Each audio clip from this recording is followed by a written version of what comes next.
Bonjour terminal, ça va? يلا إن شاء الله تكونوا كلكم منيح. Donc on continue ce qu'on a commencé. Donc l'objectif c'est introduire les lois particulières que peut suivre une variable aléatoire qui est contenue. Ok? Tel qu'on déterminer la loi de probabilité d'une variable aléatoire contenue, c'est déterminer la densité de probabilité ou bien la fonction f. Ok? Parce que là vous avez deux cas particuliers ou bien deux lois particulières qu'il faut les connaître. Ok? Dans ces deux cas, on peut calculer la probabilité simplement sans calculer l'intégrale. Sinon, je vous donne la densité et vous calculez la probabilité d'un événement en calculant l'intégrale. Donc, je vous rappelle qu'on a vu deux lois particulières. La première loi, c'est la loi uniforme. La deuxième loi, c'est la loi normale. Donc, par exemple, que signifient les notes d'un élève? Par exemple, je veux nommer par exemple les notes n. Ok, les notes suivent la loi uniforme. Là, donc je veux le nommer note. Suivent la loi uniforme, par exemple, de paramètres ou bien qui est définie sur l'intervalle 10-16. Que signifie cette information? Yani, les notes de l'élève sont entre 10 et 16. Bas, on ne peut pas prévoir ce qu'il doit avoir cet élève comme note. Là, il n'y a pas de notes qui sont plus fréquentes que les autres. Yani, si je veux représenter la fonction de densité, ça doit être défini par une constante. Donc, les notes possibles sont de 10 jusqu'à 16. Donc, voilà les notes. C'est comme vous avez la fréquence, parce qu'en fait, c'est pas la fréquence là. Donc, vous trouvez alors cette densité. Donc, qu'est-ce qu'on comprend alors de cette courbe? Il n'y a pas de valeurs qui sont plus fréquentes que les autres. Vous avez dit au prochain contrôle, combien il doit avoir cet élève? On ne peut pas prévoir. Il doit avoir juste entre 10 et 16.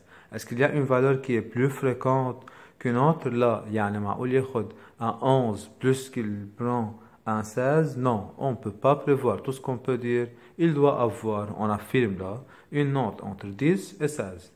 Ok? Parce qu'il n'y a pas une note qui est plus fréquente qu'une autre. Alors, supposons, on dit que les notes de cet élève suivent la loi normale de paramètres, par exemple, je veux prendre 13, d'écart type, par exemple, la moyenne c'est 13 et l'écart type, supposons c'est égal à 2. Que signifie cette information? Les notes de cet élève sont autour de la moyenne 13. Bas, comment ils sont dispersés? Regardez la dispersion des notes. Donc, voilà la moyenne 13. Ok? Comme vous avez les valeurs particulières. Quelles sont les valeurs particulières?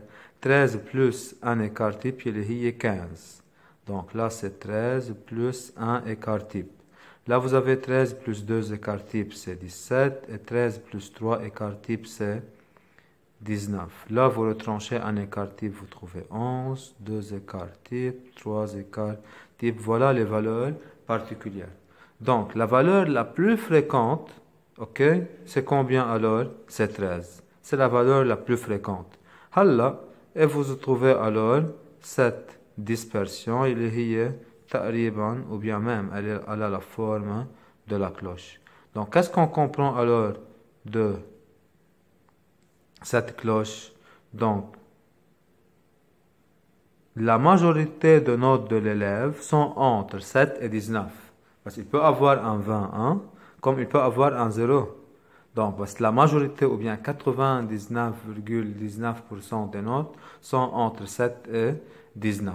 Ok? Halla. Les notes suivent la loi normale. Les notes sont autour de la moyenne. 68% des notes sont entre 11 et 15. 68%. C'est au prochain contrôle, à 68% de certitude, je peux affirmer, ok, qu'il doit avoir une note entre 11 et 15. À 95% de certitude, 95% qu'il doit avoir une note entre 9 et 17. Comme même je suis sûr à 98%, presque 98%, qu'il doit avoir une note entre 7 et 19. Tandis que si je dis que les notes suivent la loi normale, la loi uniforme, définie sur l'intervalle 10-16, juste il doit avoir une note entre 10 et 16, parce que je ne peux pas prévoir ce qu'il doit avoir. Tout ce que je peux dire, juste une note entre 10 et 16. Il n'y a pas une valeur qui est plus fréquente qu'une autre. Tandis que là, les valeurs les plus fréquentes sont les valeurs les plus proches de l'écart type. Ok? Je vous rappelle que représente l'écart type, représente il y a la certitude, il y a que je peux comprendre comment si les valeurs sont concentrées autour de la moyenne. Comme plus l'écart type est grand, plus l'incertitude est grande. Plus l'écart type est petit, plus la certitude est grande. Ok? Ou bien l'incertitude est petite. يعني تصوروا هاد التلميذ كان عنده un écart de 0,5. Supposons l'écart type. Donc je veux prendre un autre élève. Dans ces notes suivent la loi normale de paramètres. La moyenne M c'est 13 et l'écart type c'est 0,5. Dans ce cas, les valeurs particulières seront 13. On ajoute un écart type, c'est 13,5. Deux écarts type, 14. 14,5. On retranche un écart type, 12. 11,5. Et voilà alors la dispersion des notes. Donc, quelles sont toutes les notes possibles? Presque toutes les notes sont entre 11,5 et 14,5, tandis que là, l'incertitude est grande. L'élève, il doit avoir entre 7 et 19 à 98%. On a 98% de certitude, on dit que l'élève, il doit avoir entre 11,5 et 14,5. Ok? Donc, c'est quoi l'utilité alors de l'écart type? Elle affiche quoi? La certitude ou bien la concentration des valeurs autour de la moyenne. Les valeurs sont bien concentrées autour de la moyenne. Là, les valeurs ne sont bien concentrées autour de la moyenne. إذا قصدي أعمل prévision, la prévision là c'est risqué. Ok? يعني أنا هلا هون رايح تلميذ يعمل فحص. Ok, il doit avoir une note autour de la moyenne à 68% de certitude entre 11 et 15. Parce que si je veux affirmer ce qu'il doit avoir, là que je vais un grand intervalle entre 7 et 19. Ok? Tandis que là, la certitude est très grande. L'incertitude est très petite. Ok? La majorité de notes sont entre 11,5 et 14,5. Donc voilà alors l'avantage d'avoir la loi normale. Ok? Donc vous avez tous compris la différence entre la loi uniforme et la loi normale. Il n'y a pas de valeurs qui sont plus fréquentes que les autres. Les valeurs qui sont proches de la moyenne, ce sont les valeurs les plus fréquentes. Vous avez vu tout à l'heure, on a un sommet où en 13. Ok? Donc les valeurs les plus fréquentes, ce sont les valeurs qui sont autour de la moyenne. C'est quoi l'objectif de cette séance? C'est d'apprendre comment calculer une probabilité d'un événement si la variable aléatoire suit la loi normale. Donc, objectif, calculer alors la probabilité d'un événement dans le cas où la variable aléatoire, je veux la nommer par exemple x, suit la loi normale. Donc, calculer l'objectif, calculer une probabilité dans le cas acquis où la variable aléatoire suit la loi normale de paramètres M et sigma. Donc, la première méthode pour calculer une probabilité, c'est un cas particulier. Je suis un cas particulier si l'événement est composé de valeurs particulières. Comme là, quelles sont les valeurs particulières dans ce cas? 7, 9, 11, 13, 15, 17, 19. Dans ce cas, quelles sont les valeurs particulières? 11,5, 12, ainsi de suite. Les valeurs particulières sont M, il est la moyenne, M plus 1 écart type, M plus 2 écart type, M plus 3 écart type, M moins 1 écart type, M moins 2 écart type, M moins 3 écart type. Donc, première méthode, je veux dire événement particulier. Ok, qui est formé des nombres particuliers. Quels sont les nombres particuliers? M plus ou moins sigma, M plus ou moins 2 sigma et M plus ou moins 3 sigma. Ok? On prend un exemple. Donc, supposons x, c'est la variable aléatoire qui est égale donc à la note d'un élève. Et on suppose que x suit la loi normale de paramètres. Supposons la moyenne des notes c'est 12 et l'écart type supposons c'est égal à 2. OK? Donc je vous demande de calculer la probabilité. Donc l'objectif c'est calculer P de x compris entre 10 et 14. P de x compris entre 8 et 16. P de x compris entre 6 et 18. Et là, je vous demande de calculer la probabilité, par exemple, que x soit inférieur à 10. Yani la probabilité que l'élève ne prend pas la moyenne. OK? Donc, est-ce qu'on est capable de calculer ces probabilités simplement? Oui, là, tous ces événements sont composés de nombres particuliers. Quels sont les nombres particuliers dans ce cas? Donc, voilà la moyenne 12, plus ou moins écart type, il est 14 et 10, plus ou moins 2 écarts type, il est 8 et 16, ainsi de suite. Donc, un conseil, à chaque fois que vous avez une variable aléatoire qui suit la loi normale, demain, vous représentez la situation par la cloche avec les valeurs particulières. OK? Donc, voilà la cloche, on représente la densité alors.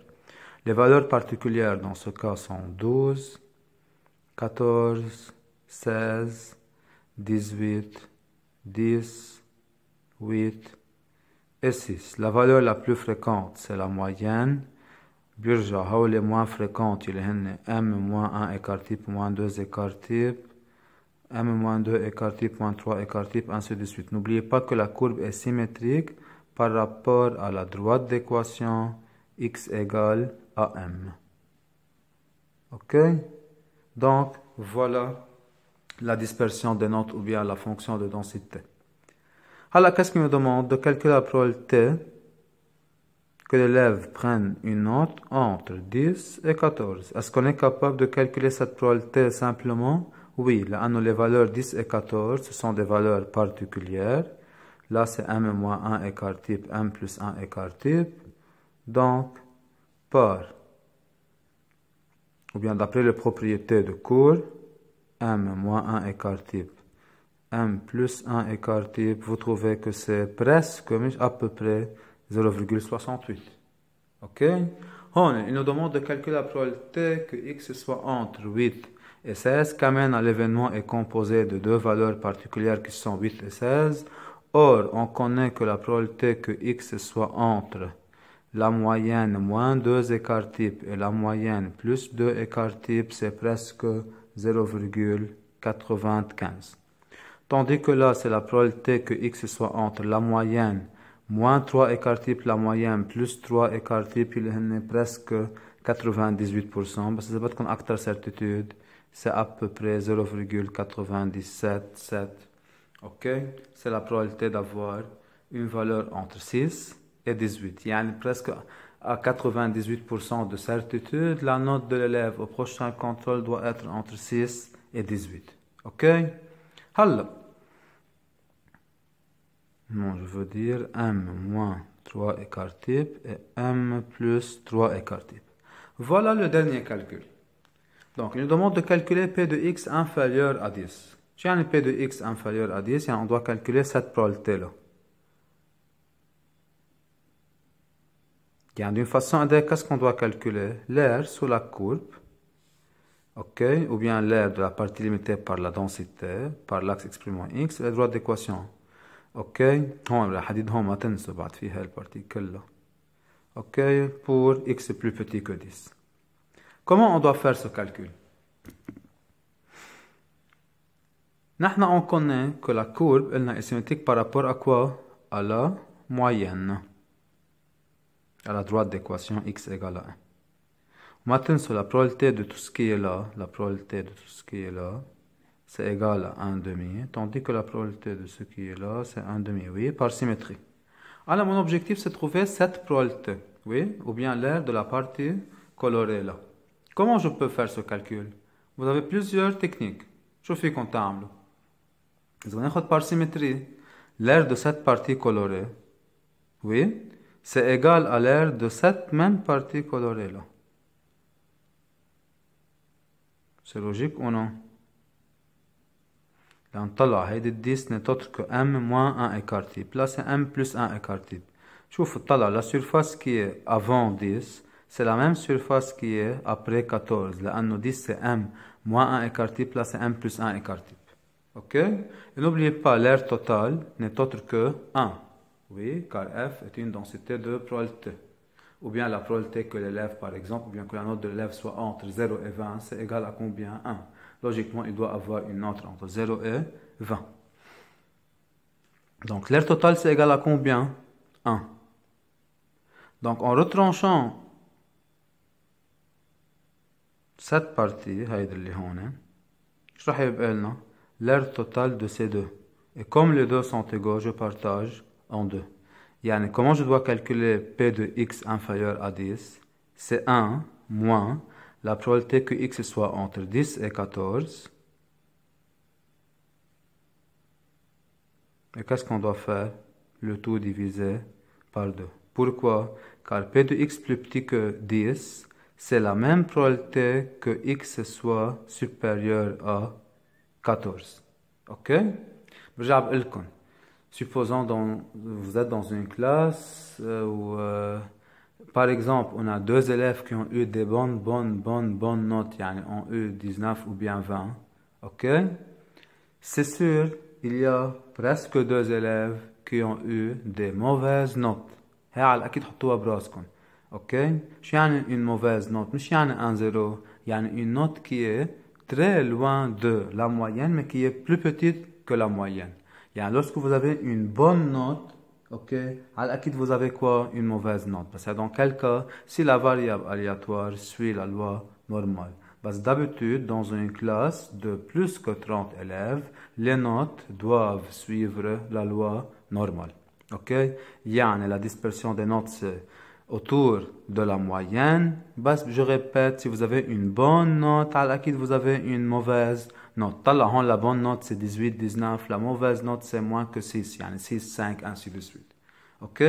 Donc c'est pour ça la probabilité que x soit inférieur à 10, c'est la même probabilité que x soit supérieur à 14. L'aire totale c'est 1. On retranche cette partie et on divise par 2. Or, on connaît déjà que x soit la probabilité que x soit entre 10 et 14, là c'est un cas particulier, c'est 0,68, donc c'est 1 moins 0,68 divisé par 2, donc c'est 0,32 divisé par 2, c'est presque 0,17. Ok? Je vous donne aussi un autre exemple. Donc, supposons je vous demande de calculer P de x, par exemple,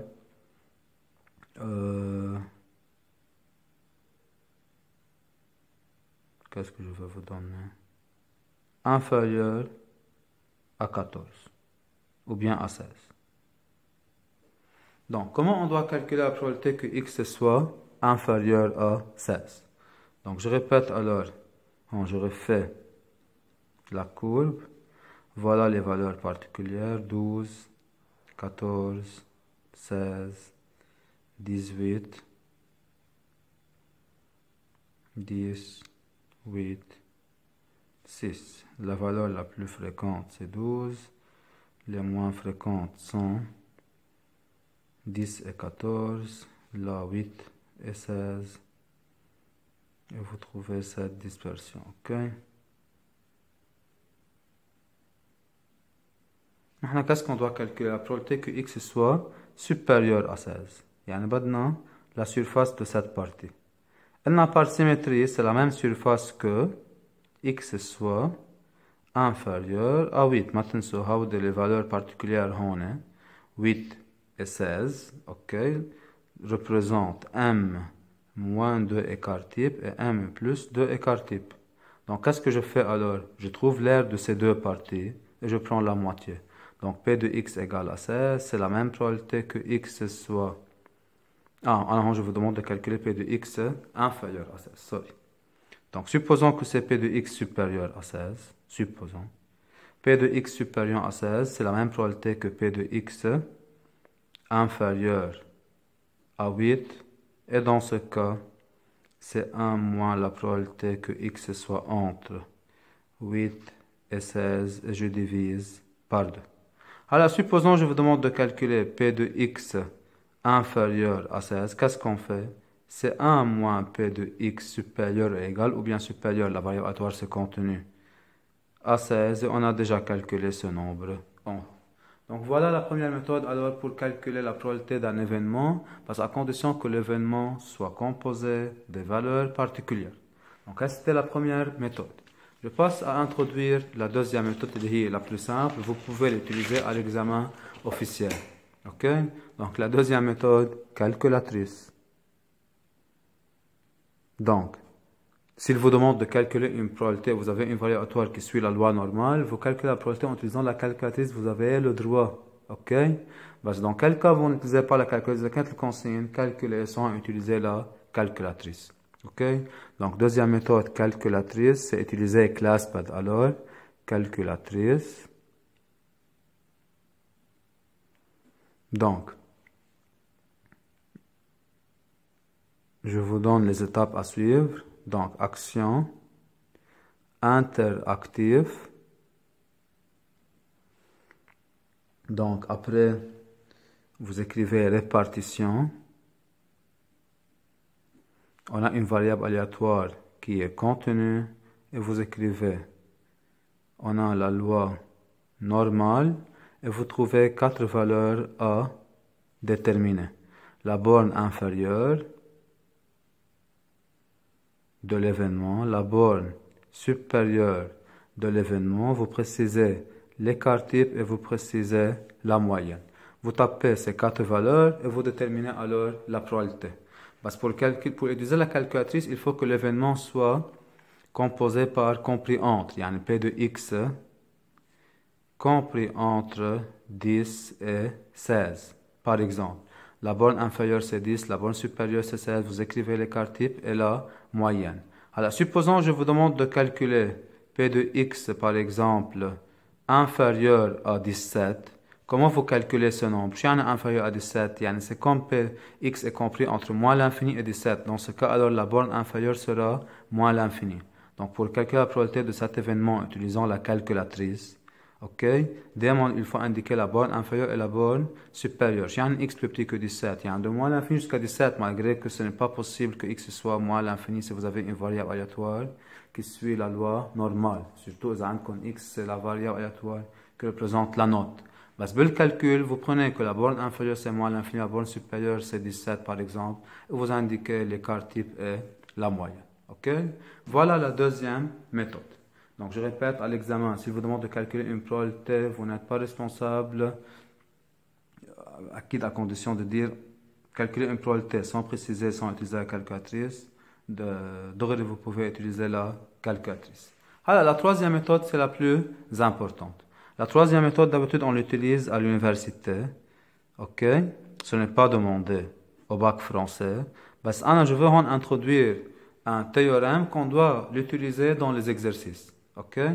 C'est bien de comprendre comment on calcule la probabilité d'un événement en appliquant la troisième méthode, malgré qu'on ne doit pas l'utiliser dans un calcul, sauf dans quelques exercices, pour qu'on en donne un objectif spécifique. Ok? Donc, la troisième méthode, c'est en utilisant la fonction de répartition de la variable aléatoire qui suit la loi normale et qui est centrée et réduite. Donc, qu'on la nomme la variable aléatoire Z, si vous vous rappelez. Ok? Donc, c'est utiliser la fonction de répartition avec Z suit la loi normale qui est centrée et réduite. Vous vous rappelez que signifie centrée et réduite? C'est la loi normale de paramètres 0 et 1.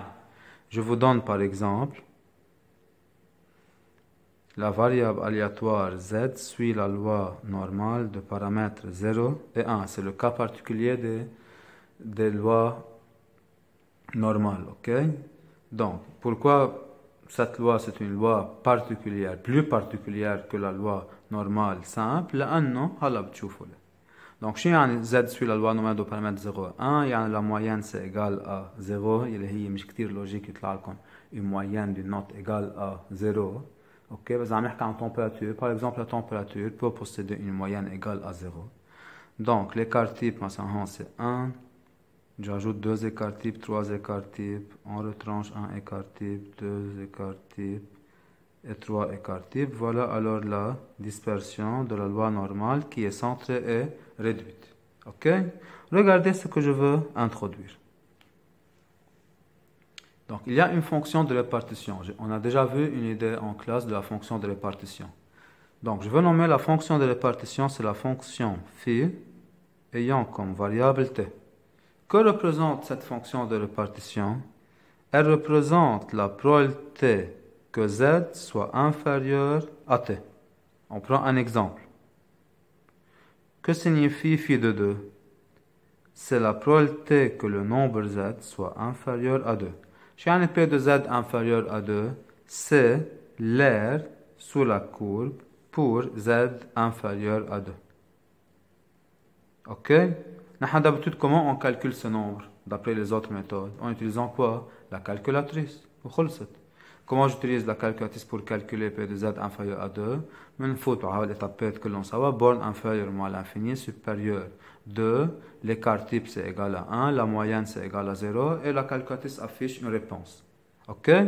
Donc, je répète, c'est quoi la fonction de répartition? C'est la fonction qui indique la probabilité que z soit inférieur au nombre t donné. Ok? Donc, par exemple, phi de 2 égale p de z, c'est inférieur à 2. Donc, phi de 5, par exemple, supposons j'écris phi de 5, c'est p de z soit inférieur à 5. Il est logiquement طلع. C'est l'aire de la courbe de la partie limitée par l'aire de la partie limitée par la courbe l'axe x pour z inférieur à 5 ليكون 5. بدي l'aire تبع كل هي يعني logiquement c'est presque combien 5. Si je veux prendre une idée de ce nombre هون c'est presque combien شو راح يطلع لكم هون c'est presque 0,8 ou أكتر كمان oui. Donc c'est presque 0,8 quelque chose. Vous comprenez? Je suis en train de chercher des valeurs approchées. Donc, voilà alors l'utilité de la fonction phi, c'est la fonction de répartition, okay, qui indique la probabilité de quel événement z inférieur à t, parce où z suit la loi normale qui est centrée et réduite. Alors, regardez ce qu'on doit faire. J'ai déjà cherché un tableau. Ce tableau, on l'utilise à l'université, vous n'êtes pas responsable de ce tableau. Regardez, c'est quoi ce tableau? C'est la table qui donne p de z inférieur à t pour une variable aléatoire qui suit la loi normale de paramètre 0,1. Yani, que représente alors P de Z inférieur à T n'est autre que la fonction de répartition. À l'université, il n'y a pas ClassPad. Yani, lorsqu'on demande à un élève de calculer la probabilité d'un événement et vous avez une variable aléatoire qui suit la loi normale, il ne peut pas utiliser ClassPad, il applique la deuxième méthode. إذا كان عنده un événement particulier, il peut calculer normalement. Mais s'il n'a pas de valeur particulière, qu'est-ce qu'il doit faire? Il doit utiliser cette fonction de répartition. Yani, par exemple, on lui demande, طلع, Z suit la loi, on lui donne que Z suit la loi normale de paramètres 0 et 1. يعني la variable aléatoire qui suit la loi normale centrée et réduite, ok? شو يعني centrée? La moyenne c'est 0, réduite, يعني d'écart type c'est égal à 1. Et on lui demande par exemple de calculer P de Z c'est inférieur à 2,5. Comment il doit calculer P de Z inférieur à 2,5? Tout simplement, un élève à l'université, il a ce tableau. بكل فحص, ok, là où vous avez la loi normale, نحن, on lui donne ce tableau. Donc tout simplement, il lit la probabilité que Z soit inférieur à 2. طلع, par exemple, là, il a 2. بيطلع له 2. C'est quoi la probabilité que Z soit inférieur à 2? C'est presque 0,97. Ok? Donc c'est presque 0,97.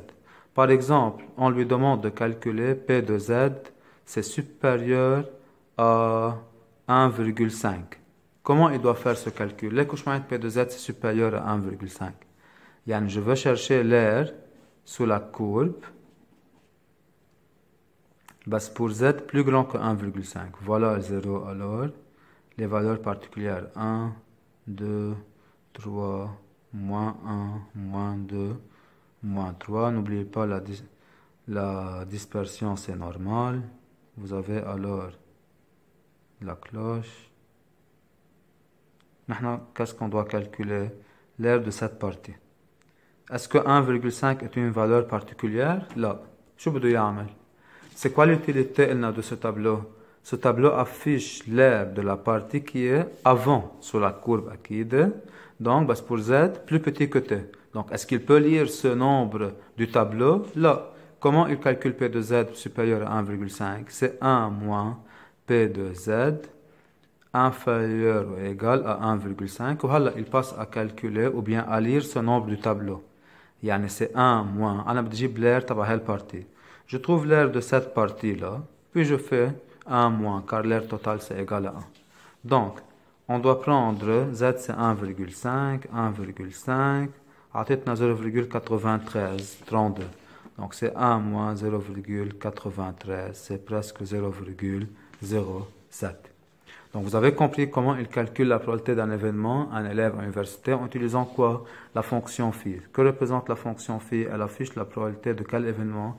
Z inférieur à T, parce à condition que Z suit la loi normale. Ok? De paramètres 0 et 1, il y a la loi normale santé est réduite. Un autre exemple. Supposons on demande cet élève de calculer la probabilité que Z soit entre moins 0,7 et 1,2.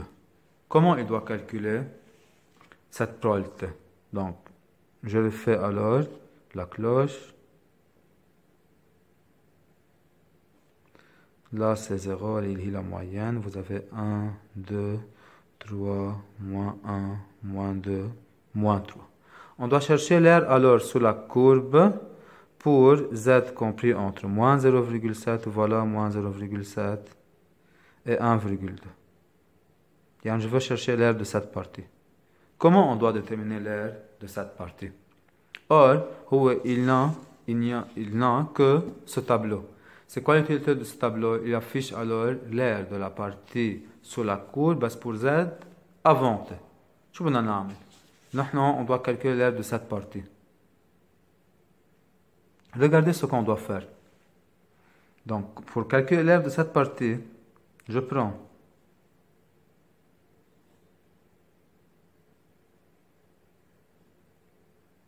l'air sous la courbe pour Z inférieur à 1,2. يعني بجيب كل هيدا l'air. Comment je calcule l'air de cette partie colorée ou bien P de Z inférieur à 1,2 n'est autre que P de Z inférieur à 1,2 ou bien phi de 1,2. Ok? Donc, qu'est-ce que je dois faire? Je dois retrancher cette partie là. Moins, ou bien avant, je trouve, cette partie là, c'est l'air sous la courbe pour Z inférieur à moins 1,2. Donc, P de Z inférieur à moins 0,7, sorry.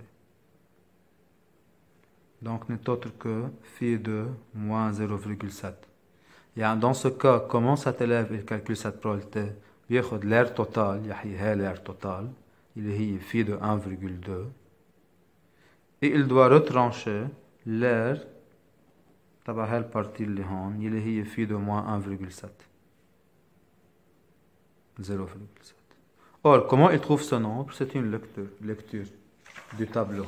Phi de 1,2, voilà phi de 1,2, 0,88, presque 88,5, moins phi de moins 0,7. Il trouve ce nombre-là et il fait son calcul. Ok? Donc, c'est de cette façon, cet élève, il calcule une telle probabilité.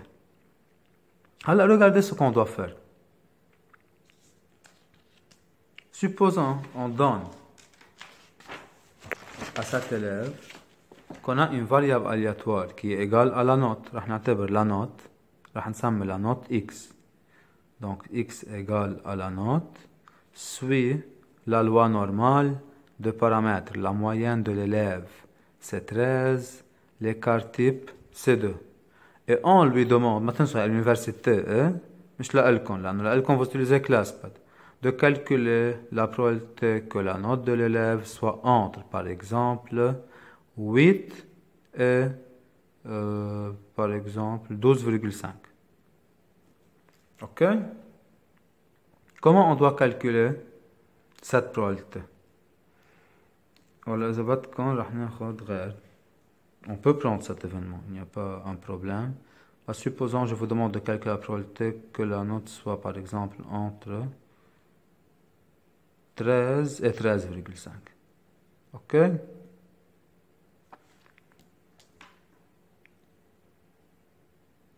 Maintenant, on utilise la calculatrice. Là, on n'a pas de valeur particulière. 13 c'est la moyenne, d'accord. 13,5 n'est pas une valeur particulière. N'est pas ni 13 plus 1 écart type, ni 13 plus 2 écart type, ni 13 plus 3 écart type. OK? Et à chaque fois vous avez une telle hypothèse, vous représentez la situation par quoi elle télécomme? Par la cloche avec les valeurs particulières 13, 15, 17, 19, 11, 9 et 7. OK? Voilà alors la cloche. Donc, est-ce qu'il peut calculer rapidement par les noms particuliers? Non. Il peut utiliser la calculatrice? Non, il n'a pas classe à l'université. Qu'est-ce qu'il doit faire? Est-ce qu'il peut utiliser ce tableau? Là, ce tableau, c'est le tableau qui me donne P de Z plus petit que T à condition que Z suit la loi normale de paramètre 0,1. Là, on a la loi normale de paramètres 13 et 2. Donc, regardez alors quel théorème je vais introduire. Parce qu'avant, je commence par une activité. OK? Je répète, vous n'êtes pas responsable de cette méthode, parce que vous êtes responsable de ce théorème que je veux l'introduire, ou bien de cette propriété. OK? Qu'on doit l'utiliser dans d'autres exercices. Supposons, par exemple, les notes, par exemple, d'un élève au cours de l'année en maths sont 12, 14, 16. J'écris n'importe quoi, oui? Donc, quelle est sa moyenne alors? Sa moyenne, c'est égal à 14. Oui ou non, vous faites la somme divisée par 3. هلا حسبوا أنا قررت d'ajouter un point à chaque note. يعني les notes seront 13, 15, 17. Donc, qu'est-ce qu'on remarque alors? Que la moyenne reste 14. Là, sera combien? 15. Yani, supposons Anna, je décide d'ajouter un point à chacun de vous. Yani, logiquement, si je calcule la nouvelle moyenne de la classe, ça doit être l'ancienne moyenne plus 1. Vous avez compris? Donc, une série, les notes. J'ai ajouté à chaque note combien de points? Un point. C'est quoi la nouvelle moyenne? Donc, la nouvelle moyenne, NM, la nouvelle moyenne, c'est quoi? C'est l'ancienne moyenne et on ajoute 1. OK? Donc, supposons, je propose de retrancher 2 points. Donc, je veux prendre la note initiale moins 2. Yani, les notes seront par exemple 10, 12 et 14. Dans ce cas, la nouvelle moyenne sera l'ancienne moyenne 14 moins 2 qui est égale à 12. Logiquement, c'est quoi la moyenne 10, 12 et 14? C'est 12. Alors, supposons mon objectif, ok, c'est rendre la moyenne 0. Combien je veux retrancher de chaque valeur? À qui je ne retranche pas, par exemple, 12. Je veux prendre chaque note et je veux retrancher 12. Yani, les notes seront 12 moins 12, 0. 14 moins 12, 2. Vous avez 4. Donc, c'est combien la moyenne? 2. Pour rendre la moyenne 0, qu'est-ce que je dois faire? Je retranche de chaque note la moyenne. Yani, 12, la note, moins la moyenne. Yani, la première note 12 sera combien? 12 moins la moyenne 14, moins 2. 14 moins 14, on trouve 0. Et 16 moins 14, on trouve 2. Dans ce cas, c'est quoi la moyenne de cette série? Moins 2 plus 0 plus 2, le tout divisé par 2, c'est égal à combien? C'est égal à 0. Donc, si vous avez une série de valeurs, ce n'est pas nécessaire d'avoir une série de notes. Si vous avez une série de valeurs, et votre objectif, c'est de déterminer une nouvelle série, ayant une moyenne égale à 0, que faites-vous à chaque valeur? Vous retranchez la moyenne. Il y a un autre exemple. Vous avez par exemple les valeurs, je vous donne des valeurs simples, 0, 5 et 10. C'est quoi la moyenne de ces valeurs? 5. Si mon objectif rendre la moyenne 0, quelle série je veux prendre? Je prends chaque valeur moins la moyenne. Moins 5, 0, 5. Dans ce cas, c'est quoi la moyenne de ces valeurs? C'est égal à 0. Et tel qu'on a l'objectif إذا قررت أنا زيد plus 1 à chaque élève, ok, à la note de chaque élève parmi vous, يعني logiquement la moyenne augmente de combien? D'un point. Donc supposons je retranche chaque note de chaque note la moyenne, يعني la nouvelle moyenne sera égale à combien? 0. Ok? يعني si vous avez une variable x, la variable ayant une moyenne égale à m, نحن la moyenne on la note l'espérance, oui. Donc, supposons l'espérance de x c'est m. C'est quoi l'espérance de la variable aléatoire x moins m? Ça doit être égal à combien? 0, oui. Vous n'êtes pas responsable de ces formules. Ok? L'objectif c'est comprendre l'idée. Donc, si vous avez une série de valeurs et vous retranchez de chaque valeur la moyenne, ok, la nouvelle série aura une moyenne égale à combien? 0. هلا un autre exemple. إذا بيجي بقول لكم هون c'est combien l'écart entre chaque valeur et la moyenne? طلع. Donc le 14 n'est pas loin de la moyenne. هون l'écart entre 12 et 14 c'est 2, là entre 16 et 14 c'est 2 aussi. Donc l'écart c'est pas égal à 1 ou c'est pas égal à 2, oui, c'est presque 2, c'est 1, quelque chose.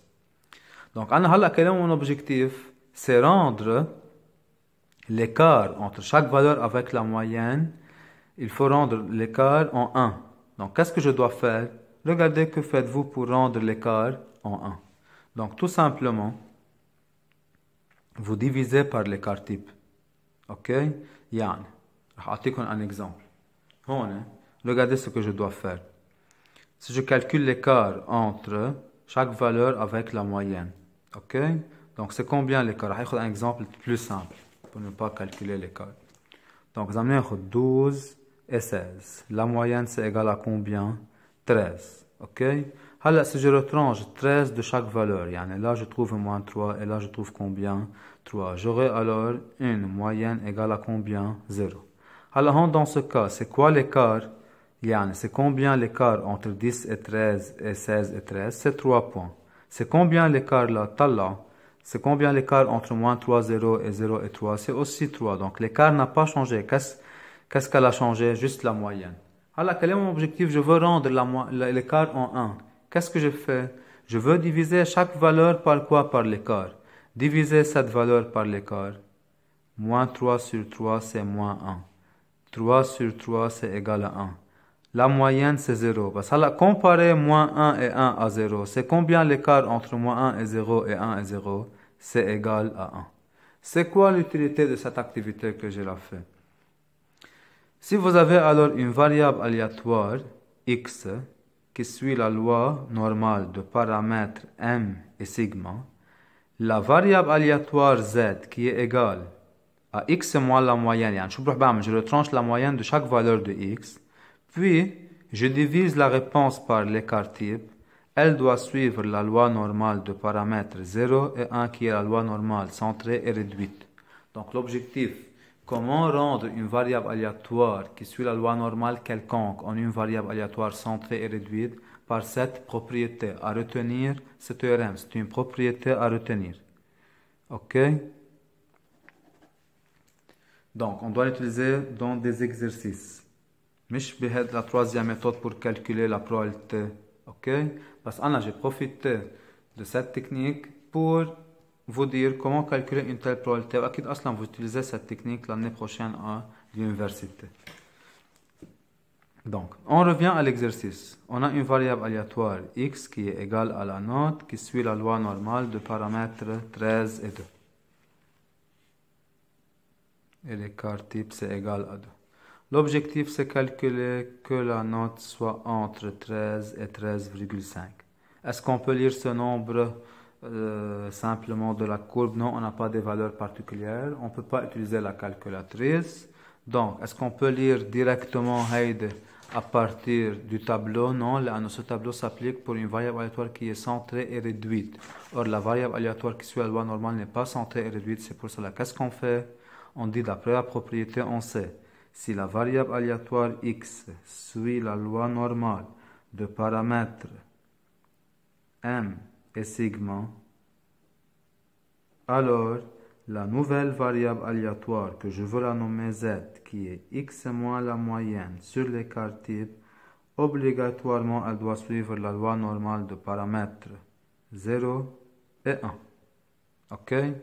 Dans ce cas, la x suit la loi normale de paramètres 13 et 2. C'est la même chose, équivaut à la variable aléatoire z qui est égale à x moins 13 sur 2 suit la loi normale de paramètres 0 et 1. Ok, j'appelle qu'on c'est logique. Je veux retrancher de chaque note de l'élève la moyenne. Puis je veux diviser la réponse par l'écart type. Je trouve une nouvelle série. Cette nouvelle série, elle doit suivre aussi la loi normale base de paramètres 0 et 1. L'écart type sera 1 et la moyenne de ces valeurs sera égale à 0. Comment je veux calculer cette probabilité? Ok? Pour ne pas compliquer le calcul, supposons qu'on a demandé à l'élève à l'université de calculer P de x inférieur à 13,5 cette fois. Est-ce qu'il peut lire ce nombre? Est-ce qu'il peut dire que c'est égal à phi de 13,5 à l'acquis là? C'est différent de phi de 13,5. Tel que la fonction phi s'applique pour une variable aléatoire qui suit la loi normale de paramètre 0, 1. On a une variable aléatoire qui suit la loi normale quelconque. Donc, à l'acquis de c'est faux. Donc, comment je dois calculer P de x inférieur à 13,5? L'objectif, c'est faire apparaître la fonction phi. Faire apparaître phi de t. Parce que pour faire apparaître phi de t, je souhaite d'avoir une variable aléatoire qui suit la loi normale centrée et réduite. Je veux la rendre en centrée et réduite. Je veux faire apparaître min z. Qu'est-ce que je fais? Je retranche 13 de chaque membre. X moins 13, je ne change pas l'ordre, oui, c'est inférieur à 13,5 moins 13 qui est égal à 0,5. Parce que l'objectif c'est faire apparaître z. Qu'est-ce qu'on fait maintenant? On divise par 2 les deux membres. X moins 13 sur 2 est 0,5 sur 2. X moins 13 sur 2 n'est autre que quelle variable aléatoire? Z. 0,5 divisé par 2 c'est 0,25. Halla, on a ramené alors P de x inférieur à 13,5 en P de z plus petit que 0,25. Donc n'est autre que phi de 0,25. Alors on fait une lecture simple. Phi de 0,25, 0, pour avoir 0,2, pour avoir 0,25. toujours 0,2, 0,05, 0,25, mais dans 0,597. C'est presque 0,597. Ok? Alors, on doit calculer P de x compris entre 13 et 13,5. Même principe. Donc, c'est P de x inférieur à 13,5 moins P de x inférieur à 13. Et graphiquement, vous pouvez la comprendre. J'ai déjà fait un calcul avant. Parce qu'on a x, on ne peut pas utiliser la fonction phi. Je veux la rendre en z. Pour la rendre en z, c'est retrancher 13 de chaque membre, puis diviser par 2. On ne change pas l'ordre, oui. Rond, c'est pareil. P de x moins 13 sur 2 inférieur à 13 moins 13 sur 2. Butlal comme P de z inférieur à 0,25 moins P de z inférieur à 0. Donc c'est phi de 0,25 moins phi de 0. Parce phi de 0, maintenant phi z est centré et réduit, oui, donc c'est 0,5. Vous pouvez lire ce nombre du tableau Aslan. Vous avez déjà calculé 0,5987. Ok? Donc, c'est la troisième méthode pour calculer alors une probabilité d'un événement. Parce que dans le cas où la variable aléatoire suit la loi normale quelconque. On a trois méthodes, c'est à vous de choisir. Là, mais c'est à vous de choisir. C'est à vous de choisir une des deux méthodes. Soit la première méthode qu'on peut l'appliquer dans un cas particulier, la deuxième méthode qu'on peut l'appliquer dans tous les cas. Ok? Alors, pour la troisième méthode, vous n'êtes pas responsable de cette méthode base après. Ok? On doit utiliser cette propriété. Si vous avez une variable aléatoire qui suit la loi normale quelconque, si vous retranchez de chaque valeur la moyenne, puis vous divisez par l'écart type, vous trouvez une nouvelle variable aléatoire qui suit la loi normale de paramètres 0 et 1. Et dans ce cas, pour calculer une probabilité avec z, je peux utiliser la fonction phi. Ok? Alors, remarque, parfois il vous demande de calculer il vous demande de déterminer ce nombre-là. OK? Donc, dernier objectif de chapitre. Donc, quel هدفنا كان calculer une probabilité. Cette fois, regardez ce qu'ils doivent nous donner. OK? Donc, on a une variable aléatoire, par exemple, z, qui suit la loi normale de paramètres 0 et 1. Yani z, c'est la variable aléatoire qui est centrée et réduite. On a P de z inférieur ou égal, par exemple, à A, c'est presque 0,87. OK? Qu'est-ce qu'il nous demande cette fois? De calculer A. Donc, c'est quoi la différence entre ce qu'on a fait et ce qu'on a à faire là? D'habitude, il nous donne l'événement, ce qu'on a fait avant. On avait l'événement, OK, qu'est-ce qu'on a calculé? La probabilité. Cette fois, qu'est-ce qu'ils ont donné? Ils ont donné la probabilité et qu'est-ce qu'ils nous demandent de calculer? A. Yani, si je veux reformuler cette égalité sous forme graphiquement, regardez alors ce qu'on doit faire. On a une variable aléatoire qui est centrée et réduite. Donc 0, 1, 2, 3, moins 1, moins 2, moins 3. Vous avez l'air sous la courbe pour z inférieur à A. On ne sait pas où se trouve A. C'est presque 0,87. يعني تقريبا هيك. OK? Donc, l'air de cette partie, c'est combien? 0,87. Qu'est-ce qu'il nous demande de calculer? A. Oui? Donc, à quoi vous pensez? Très simple. Vous dites pour que la réponse ou bien pour que la probabilité soit égale à 0,87. Continuez de 0,86. Donc 0,8643. 0,87. Presque 0,87.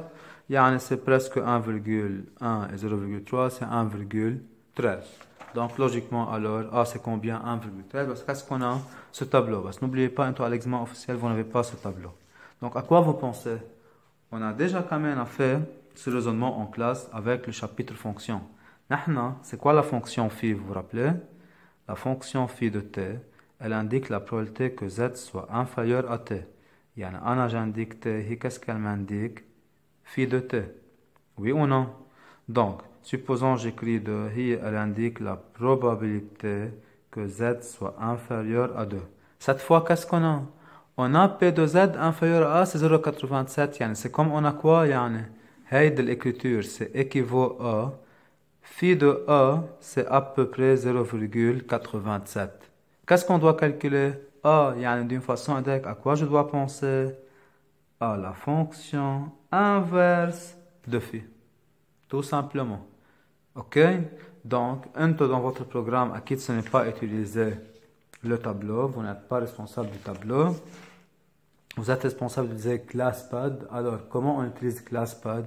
En utilisant la fonction inverse. Donc, au lieu de dire répartition, en utilisant ClassPad, vous dites répartition inverse. Et vous tapez sur la calculatrice, action interactive. Parce qu'au lieu de dire répartition, pour calculer une probabilité, cette fois, j'ai la probabilité, qu'est-ce que je dois calculer? L'événement. Parce qu'à condition que l'événement soit sous la forme Z inférieure à un nombre. OK? Vous écrivez répartition inverse et vous indiquez la probabilité avec l'écart type et la moyenne. Qu'est-ce qu'elle affiche la calculatrice? La valeur de A. Ce qu'on a trouvé, c'est presque 1,13. OK? Donc là, vous trouvez 1,13. Je répète, vous n'êtes pas responsable du tableau. Dans ce cas, vous êtes responsable de quoi? Utilisez la calculatrice. OK? Phi de A égale à 0,87. Donc A, c'est combien? C'est à peu près, en fait, c'est égal à exactement phi moins 1 de 0,87. Vous vous rappelez la fonction inverse, oui? Dans la fonction inverse, je donne l'image et qu'est-ce qu'elle doit afficher? L'antécédent. On a déjà l'image de 0,87, on doit afficher l'antécédent. Déjà, ClassPad affiche directement l'antécédent. D'accord? C'est ça le chapitre. Merci.